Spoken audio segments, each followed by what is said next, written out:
Well, greetings everyone. Thanks for joining us for another episode of Topic UFO. Tonight we are extremely lucky to have a very well-known name in the field of ufology, Mr. L.A. Marzulli. I'm sure most of you have either heard of him, know of his work, seen his videos, seen him speak, what have you. And so we're just very, very lucky to have him here tonight. Because the show's only a half an hour, I want to spend as much time with him as I can, so we're just going to go right to it. Mr. Marzulli, are you out there, sir? I certainly am, and thank you for having me on. It's really a pleasure to be here, Rick. Well, thank you very much. May I call you L.A.? Please do, by all means. Okay, all right. Well, listen, L.A., I found over the last 2 years of doing this show that there seems to be two major camps, if you will, when it comes to this subject of ufology. There's this scientific camp, and then there's the more spiritual, religious, biblical viewpoint towards the subject of ufology. Now, you take up a biblical viewpoint. Would that be fair and sane? Well, yeah, but I also look at it very scientifically. I look at, this is hardcore evidence, and we need to define, just because we talk from, let's say, a biblical worldview, what we're talking about here is that these are, in fact, interdimensional beings, not extraterrestrial beings. And so the two paradigms, I think, can be broken out that way. That if they are interdimensional beings, they're not coming from the Pleiades or Zeta Reticuli or wherever. They're coming in from some other dimension. And this is the basis of my work. And I look at ancient biblical texts and say, gee, are there any similarities between what's going on now and what we see in antiquity? And, of course, in my opinion, the answer to that is yes. And you are the author of the Nephilim trilogy. We've had a couple of guests on in the past that have talked about the Nephilim and their connection with UFOs. Can you talk to us a little bit about your thoughts and theories as far as this Nephilim and current-day UFOs? I'd love to. In fact, my partner and I, Richard Shaw, who do the Watcher series, we do these things together.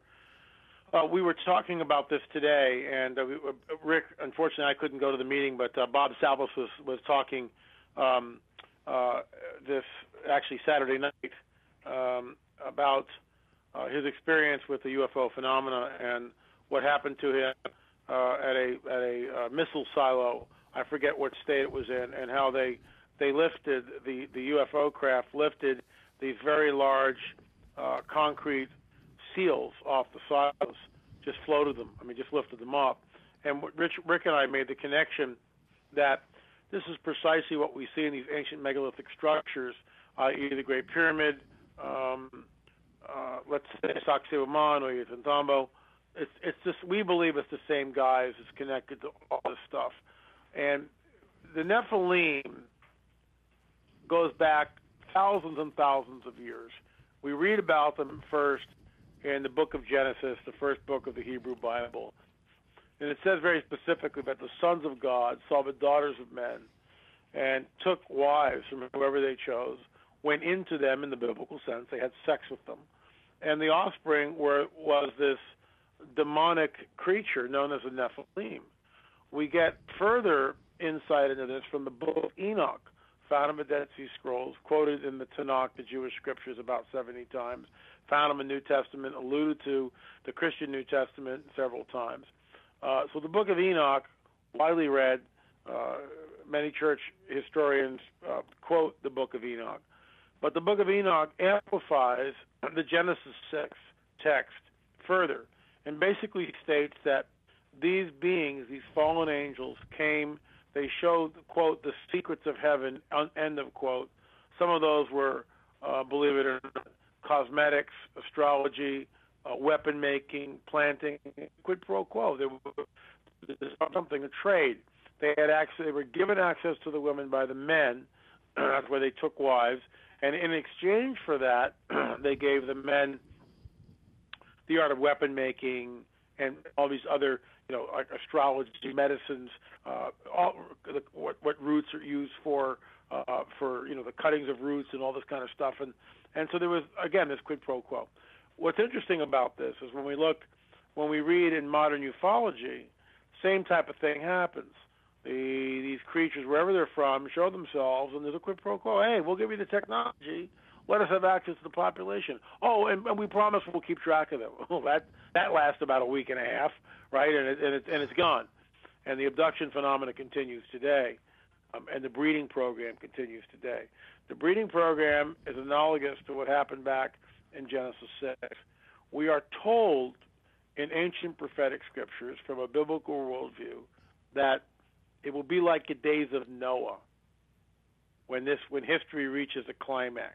Okay? Mm-hmm. There's another part of that scripture, but I'll leave that out right now. I'm kind of substituting it to keep this sort of softball stuff. But when it'll be like the days of Noah in the end. So the question is, when we look at the earthquakes, the tsunamis, the animal and fish die-off, the nuclear stuff, the wars and rumors of wars that are happening on a global level, the rise of terrorism on a global level, the bizarre temperatures records which are shattered and broken, record droughts, record rainfall. Look at Colorado, the 1,000-year flood. I mean, need I go on? Mm-hmm. I mean, anybody who doesn't keep track of this stuff is either asleep or living under a rock. It's like this stuff is everywhere. And this is precisely what these ancient biblical texts tell us will happen in the sign of the end. So we got this ancient scripture, 2,000 years old, which tells us it will be like the days of Noah. Well, what differentiates the days of Noah? That immediately begs the question: why is this scripture, this text, pointing back to the days of Noah? What's so important about the days of Noah? And bingo, that's where we get the rise and the manifestation of the Nephilim on the face of the earth, which results, by the way, in the flood. These were the Nephilim were very tall back then. They were charged. Think of X-Men meets the Hulk. That's what we're looking at. Wow. X-Men meets the Hulk. They have superhuman power. And this results in the global flood, which, by the way, is in pretty much every culture. They have a flood story. It varies from culture to culture, but there's a flood story everywhere, globally. Something's going on, and I equate what happened then to the angelic beings. And, the moment you say angel, people start rolling their eyeballs. They have no idea what we're looking at here. Right. These are incredibly powerful beings. Angel just means messenger. We're really not told what they're really called. They're just called messengers. Well, they are messengers, but there's so much more than that. And encounters with these beings, usually when we read these ancient accounts, anyone who has a dealing with the good guys winds up doing a face plant, literally, on the ground. They short circuit. They just like, doing, they're right on the ground. They basically faint. They can't stand in the presence of these angelic creatures. And the good guys go up, and it's okay, sorry, I didn't really mean to do that. I'll stand up. Are you feeling a little better? Oh, okay, hold on. I'm kind of joking with it, but that's what they do. Right. The good guys are always like, being real friendly. The bad guys, on the other hand, when they show up, it's a whole different deal. They move in a climate of fear, of surreptitious activity, cover of nightfall, death and destruction is in their wake. Oh, gee, welcome to the abduction phenomena in modernity. So, the two are almost synonymous. So now, these Nephilim have always been a dimensional being or whatever, and they come and go, and are the UFOs that we're seeing and are reported nearly every day on this planet, Sure. are those craft with Nephilim in them? Are they Nephilim energy? What is there a connection with the actual objects that we're seeing? or is that something Well, completely different? no, it's not. What's very interesting to me about the whole UFO phenomena is that we were down for Watcher 7, which is our new show on UFOs completely. We talked to Jaime Maussan, probably one of the most revered UFO researchers on the planet. I mean, this guy's got a staff of people, a 2-hour television show weekly in Mexico, and he's out in the field photographing this stuff and doing research, and he gave us everything. I mean, he just gave us unbelievable footage. And the craft, they have an ability to, some appear as a diamond, pyramid, the obviously silver classic disc that we all know, cigar shape, squares. I mean, there's just everything that's out there. I mean, I watch these things literally shape shift, if I can use that expression, right, in midair. It's like, well, what the heck are we looking at here? Pyramids over Moscow, pyramids over the huge boomerangs, the triangles. I mean, it's just all different shapes, all different sizes. And what we see is the fact that their ability to morph. Some are literally nuts and bolts craft, but they're not nuts and bolts as we know it. The craft almost seem alive, and abductees talk about this. Then we get the Roswell stuff with Dr. Jesse Marcel Jr., who I interviewed for one of my books, and I actually met him, and we talked, and he sat down and did this wonderful interview. And, the whole idea of the memory metal and the stuff that they saw on the craft, just unbelievable. Look, we know from the Book of Enoch that these angelic beings have some sort of technology, okay? Mm-hmm. Albeit it's primitive, that they show in the Book of Enoch. Where they show up and go, hey, here's some swords and shields and bow and arrows, and we'll show you this stuff and show you how to make this cool stuff. Let us have access to the women. Well, skip thousands of years in the future. Here, we'll give you these craft if you let us have access to the women. It's almost the same thing. I mean, I'm laughing, but it's like, oh, okay. They were here once before, and it looks like they're here back again. The technology is real, absolutely, but it doesn't. And from the Book of Enoch, they're giving us shields and knives and spears and who knows what else. That would be like akin to Columbus coming over here and giving some trinkets and beads to the Native Americans. Meanwhile, they got muskets and cannons and everything else on the ship. Right. So they're holding back what they really got. The same thing here is happening. Corso, before he died, Philip Corso wrote the book and told us that he had privy to this information, back engineering, and Stanton Friedman's looked at all this stuff and sort of says, well, I don't agree with Corso. A lot of infighting. We're not sure really, who's telling the truth and who isn't. But there does seem to be a spike with technology, certainly that we get right after World War II. Right. And here we are with microwaves and all this stuff and cell phones. And look, I'm not saying we could have invented that, fiber optics. But I think there's also could be some back engineering stuff here, which could have been from, let's say, Roswell or somewhere else. I'm kind of rumbling around as the topic is so vast, but I do believe in both. I believe that the craft, to be really succinct here, some of the craft are definitely nuts and bolts. Other parts can be just supernatural manifestations. Just because we see a ball of light, that doesn't mean it's a hard. It's a nuts and bolts craft, as it were. Right. It's how we perceive it is basically. Exactly. So, yeah. Now, pardon my ignorance here, but so if the Nephilim want access to our women, I take it's to procreate another half human being or whatever it would come out. It's not just for sexual pleasure, right? No. Let's back up. First of all, the Nephilim are the byproduct of hybrid being from the fallen angelic race and the human women. That offspring is the Nephilim. Okay, I got you. The Nephilim are not fallen angels. The difference. I see. And so what we see is that this angelic host continues to do this all throughout the biblical account. Sodom and Gomorrah, perfect example. Something's going on there. We see the same type of judgment when Joshua and Caleb go into what's known as the Promised Land. Guess who's there? The Nephilim are there. Whoa, how did they get there?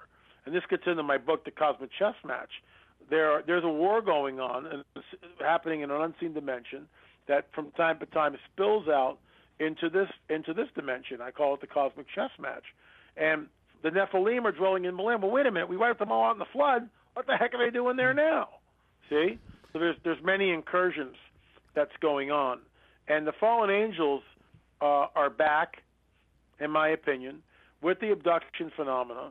And there is a vigorous breeding program going on. Dr. Jacobs will certainly admit that all day long. While we disagree as to the cause, Jacobs thinks they're from Zeta Reticuli, and that's fine. I don't. I think that they're interdimensional, and I can't get him to say the word evil, but nefarious. He might lean to that. He doesn't. Let me put it this way. He'll definitely. We got him on record. We interviewed him for Watcher 7. They're up to no good, and he doesn't have a good feeling about it. So you don't want to use the word evil. That's fine. I don't care. I mean, we can look at, let's say, Auschwitz, and people will go, well, some people will say, well, that's really not evil. That's just your interpretation of evil. Well, in my opinion, that's as low as human beings can get is Auschwitz, and it's there, and it's the face of evil. It's screaming at us, and you abduct a 5-year-old in the middle of his night against his parents' wishes, and that boy or girl taken aboard his ship and probed in every sort of way and absolutely terrified. That's evil. Sorry. Yeah, if we would call a human human reticuli to planet Earth, then I got a problem with that. I really do. They know exactly. Why do they wait for the cover of darkness? They know exactly what they're doing. Exactly. I would agree with you there. Now, tell me something, because back on my original statement when I talked about this scientific camp and this spiritual religious camp, why do you think that is? Why do you think the scientific people seem to be so concerned with allowing any type of biblical reference into their explanation? Do they feel like it? I don't know. Why is it? Because it's just information, right? I mean, so it's biblical, fine. But what are we afraid of? Yeah, what is the deal why there? Are we afraid? If there's a spiritual dimension in this, why can't we go there? Right. And look, if you're an ardent Darwinist, there is no supernatural, and a lot of the scientific community are ardent Darwinists, and there is no supernatural. Supernatural does not exist. They won't go there, and the moment they do, it opens up a whole paradigm which many of these people do not want to embrace. The other part, I think, is that the church over the last 2,000 years has done a wonderful job of isolating pretty much everybody. and as a representative of the Christian church, I would offer my sincere apologies to those of you who are listening to this and who have been absolutely waylaid and massacred by the church. And there's a lot of that out there. I mean, there's a lot of that out there. I talk to people all the time that left the church and don't want to go back. And what people don't understand is the church is a man-made organization for the most part. And, when you go on religious channels, let's say on TV, I just sit there with my jaw on the ground going, how can these people do this? Right. What is going, it's just insanity, absolute insanity. And people need to understand that what is actually in the scriptures, and I refer to the Bible, I call it the guidebook to the supernatural, because that's what it really is. And you can throw all those stuff like, monks with funny haircuts and rosary beads and stations of the cross and basilicas and cathedrals and all this nonsense, and hucksters on TV selling holy water. Just chuck it all away.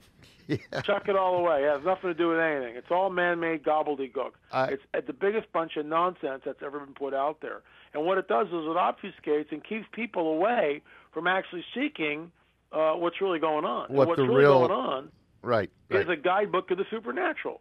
I got you. Now, I'll tell you, L.A., I come from a scientific side of the fence. I have never been a religious person, I guess you would say. But I'm not either.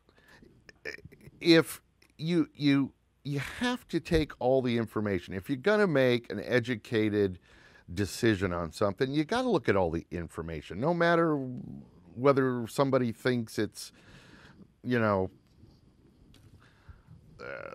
don't know what. You see what I'm getting at, though. You see what I'm getting at. I just think if we don't look at the biblical side of it, we're wasting a lot of information. I just feel, because I feel the final answer is going to fall somewhere in between. That's just my personal thought. And look, eventually it'll become self-evident. In the words of Jacques Vallée and Hynek, both of them called these, Vallée in particular, messengers of deception. That's what he labels these entities. He calls them messengers of deception. Right. And every abductee that I talk to will tell me, even those with the Stockhausen syndrome, which have sided with their abductors after 20 or 30 years, like Patty Hearst did when she was abducted. Right. And taken against her will. Stockhausen syndrome. People begin to side with their abductors because they have no other choice, sort of. And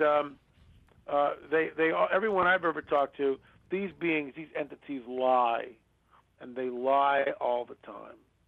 And the biblical text says, "Hey, who's the father of lies?" I mean, it tells you right there, who is the father of lies? Who is the father of lies? And it's like, if they're really from Zeta Reticuli, why not give us the cure to cancer? Why not give us something good? Okay. It's never that. It's they're focused on a breeding program.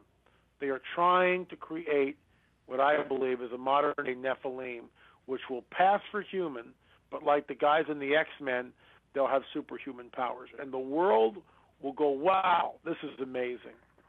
And then what? Eventually, they will arise and take over the human race?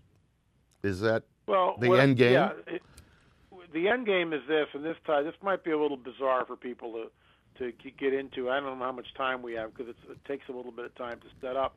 It has to do with my research on the abduction phenomena, and in particular, the implants which are taken from abductees. Right. The implants seem to be changing the host DNA. That's the theory that we're going on. These are not tags like, you tag a deer or tag a shark in the water, you can follow it around. That's not what these things are. These are sophisticated microcomputers that are inserted in people. And there are many different kinds. There is an evolution to these implants which Dr. Roger Lear has taken out. We know that. Right. And I believe they are changing the host DNA. And with that being said, I'll get some water. We know, again, from ancient prophetic texts, specifically in the book of Revelation, that at some point in time, there's going to be a mark that's put on all men and women. It'll be on the back of the hand or on the forehead. It'll be some sort of a mark. Well, when you actually look at the Greek in that, it's actually a puncturing of the skin. So it could be that something is inserted. What we do know about the mark is that it's insidious, and there's a judgment, there's a finality. Anyone who takes this thing is basically winds up in this place known as the lake of fire. They're completely ostracized. And you say to yourself, wait a minute. Why does this loving God supposedly, where's the grace and mercy here? Why is he throwing all these people into the lake of fire? This doesn't sound fair, and it's not. Unless you start plugging in the Nephilim, and you realize that these entities, whatever you want to call them, you can call them Elmer Fudd's for all I care. The word is messenger in the Hebrew. Same deal in the Greek. They seem to be doing some kind of a breeding program, and we see the same judgment meted out in Noah's flood, Sodom and Gomorrah, the conquest of Levant or Israel, where the mandate comes down to wipe them all out and burn them all. That doesn't sound very friendly and very nice unless you realize that these entities are demonic hybrids, beings. They are just evil. They are malevolent beings, the Nephilim. Well, guess what? When they show up, and look, anybody out there who's got an implant, I'm not saying that you're becoming a Nephilim. These are all prototypes. I'm saying that what's happening with the abduction phenomena and these implantable chips, which are, I believe, DNA changers, when they show up, they'll have two things. One will be a free energy source, the energy that pilots the craft, and Stephen Greer talks about this stuff as well as Stephen Bassett and everybody else. Mm-hmm. We all know it's out there, 0 point energy. It's out there. They've got it and they're using it. That's what they'll give to us. That's a major game changer. The second thing is they'll say, hey, we created you guys. You know, you're literally your progenitors. We were here thousands of years ago. We genetically manipulated you, started the world's civilizations, the world's religions, you know, and now at this critical juncture in human history, and this is where we are, we're here to usher you, the human race, into a time of peace, prosperity, and knowledge. And guess what? We've got a DNA upgrade for you guys. Take this little chip. You'll live 500 years or older, disease-free. You'll even have maybe some superhuman powers. The lines for that will go around the block. People will line up. Have you ever seen this singularity deal with Michio Kaku? Yes. Going, how many people want it? And they're all people are just jumping up and down. I do. Right. They don't want to be cyborgs. You know, give it to me now. And that's what's coming. And I've written about this in all my books. I call it the coming great deception, and it dovetails with Darwinism, and the basis of it is from these ancient prophetic texts which warn of a time, some sort of a great deception which is coming. And what's here is the UFO phenomena. That's what the deception is. Wow. And I just outlined it and linked it to ancient biblical texts, which is what's happening in modernity. Listen, I wanted to ask you, one of the people that helped me get ready for tonight's show, Gary Thomas, had some questions that he wanted me to ask, and I want to try to ask you, if I may, just a couple. I understand you took a recent trip to Peru. Yes. Can you tell us a little bit about what that was about? Sure. Well, this is all in the book. It's first of all, it's in Watcher 6, the Cosmic War, and second of all, it's in a new book called On the Trail of a Nephilim. And I'm staring at the cast of the skull that we made while we were down in Peru. Joe Taylor of Mount Blanco Fossil Museum. Yes, he's been on the show. Which is just astounding, and it's all in the new book. And the reason why we went down to Peru and hooked up with Forrester is because we realized that there seemed to be genetic manipulation happening down there. And because, unlike here, where all this stuff is locked up and you can't view anything or see anything and blah, blah, blah, we were able to go to private museums, photograph, handle, weigh, bring back some hair samples.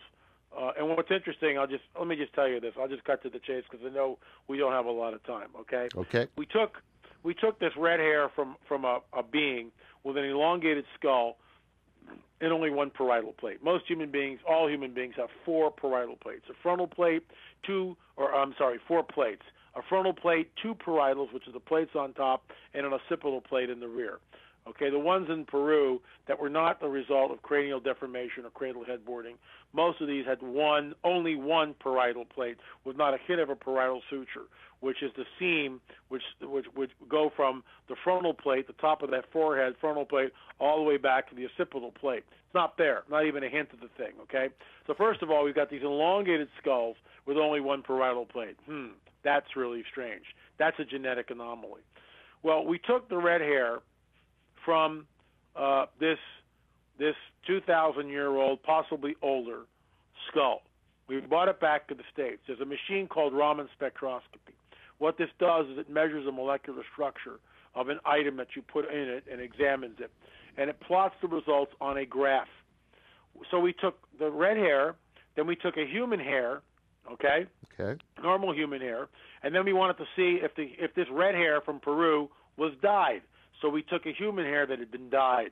So now we have three hairs because people were saying, oh, they just dyed their hair red. These are all Native Americans. Not so fast, my friend. Not so fast.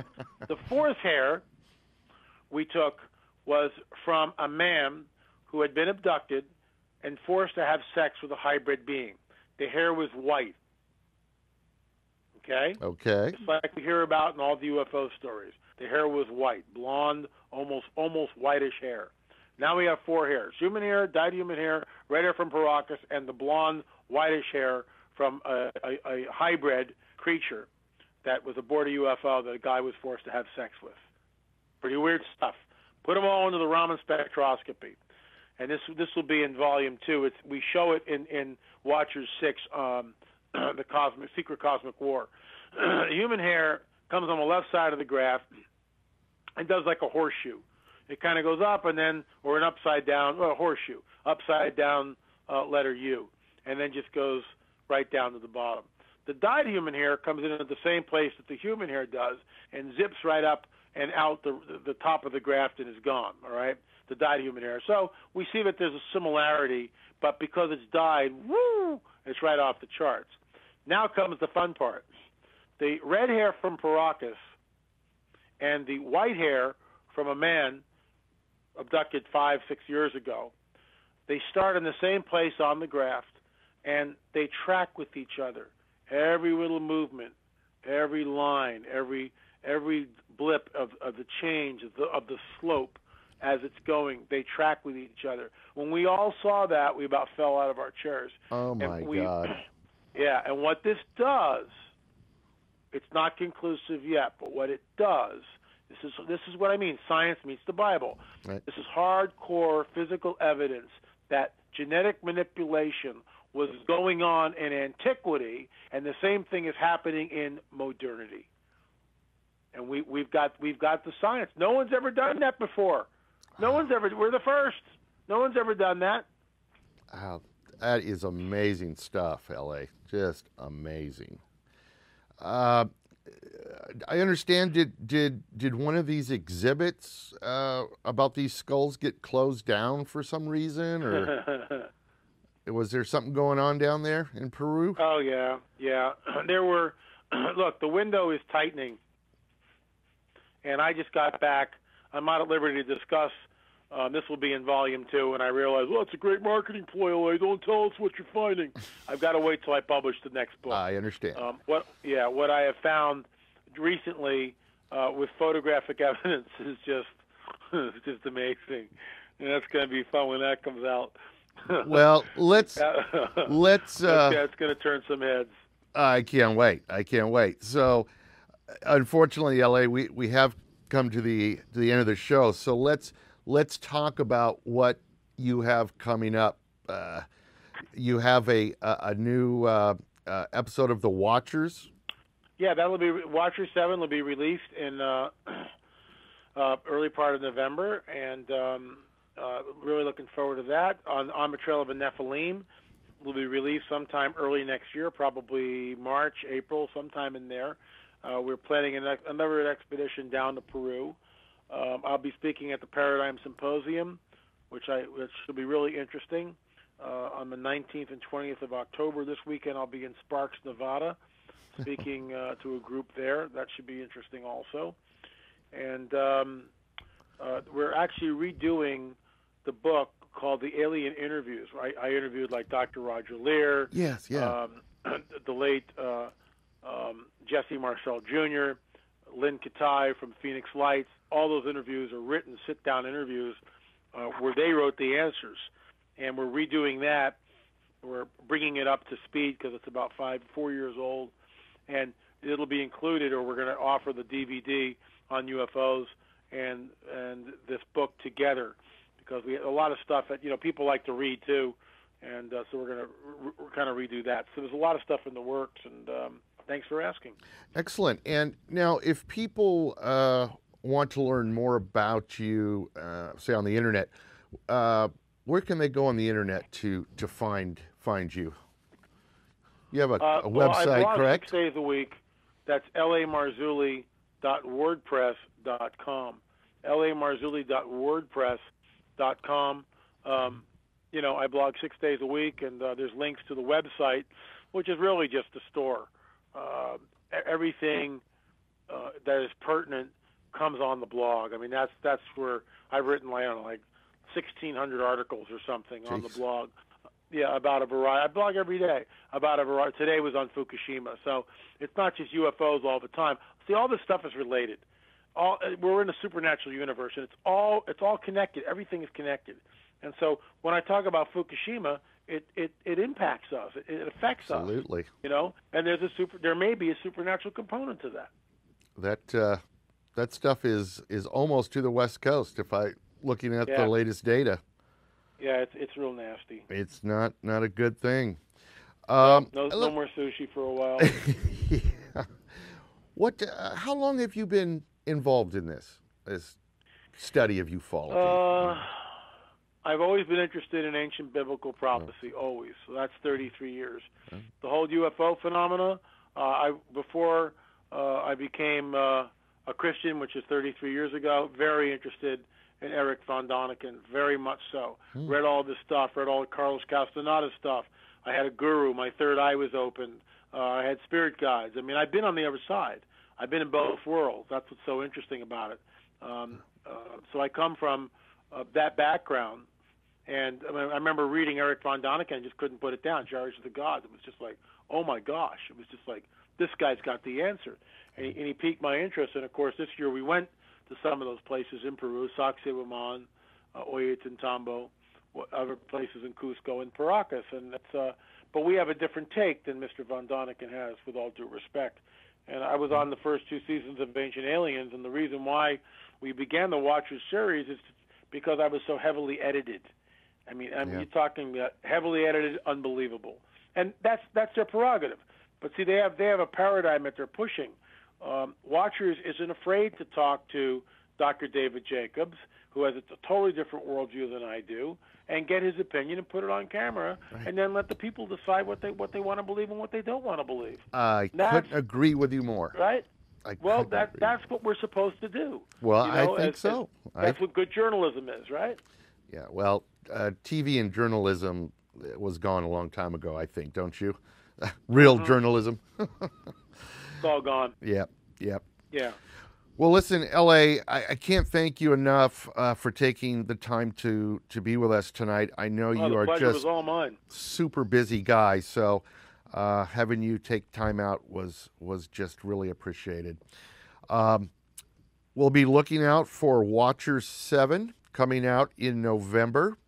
And I will put up some of these other things that you're doing, Sparks, Nevada, and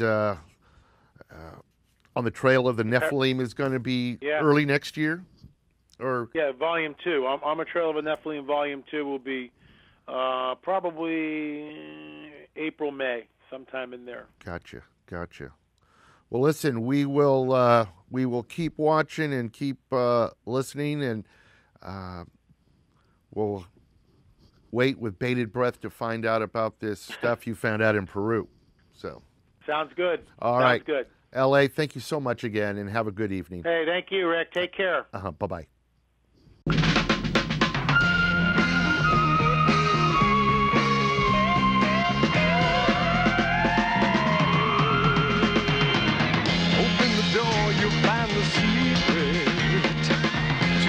The answer is to keep it.